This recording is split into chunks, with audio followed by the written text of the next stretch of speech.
Hello বন্ধুরা, তোমরা সবাই কেমন আছো? এই দেখো, আজকে আমি আবার চলে আসলাম আমাদের বাড়ির লাঞ্চ মেনু নিয়ে। সত্যি কথা বলতে বিয়ের পর থেকে যেটা উপলব্ধি করতে পেরেছি সেটা হচ্ছে শাশুড়ি মায়ের হাতের রান্নার ছোঁয়াটা এমন গুণ আছে, যা রান্না করে তাই যেন আমার কাছে ভীষণ টেস্টি মনে হয়, আর সত্যি খেতে অসাধারণই হয়। তো আজকের মেনু ছিল একদম সিম্পল, বাট ভীষণ সুস্বাদু আর ভীষণই হেলদি। কী কী ছিল বলো তো? গরম গরম ভাত, তার সঙ্গে বাঁধাকপির ঘন্ট।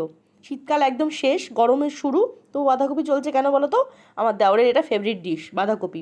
আর হ্যাঁ, আজকে না বাঁধাকপি কাটতে গিয়ে হাতটাও কেটে ফেলেছি, তাই তোমাদেরকে দেখিয়ে দিলাম। তার সঙ্গে ছিল লাউ ঘন্ট।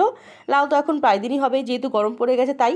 আর তার সঙ্গে ছিল পাতলা করে শিং মাছের ঝোল, আলু আর কাঁচকলা দিয়ে।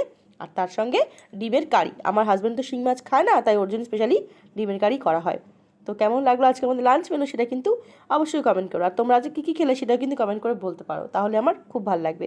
চলো, সবাই খুব ভালো থেকো, সাবধানে থেকো। দেখা হচ্ছে খুব শিগগিরই।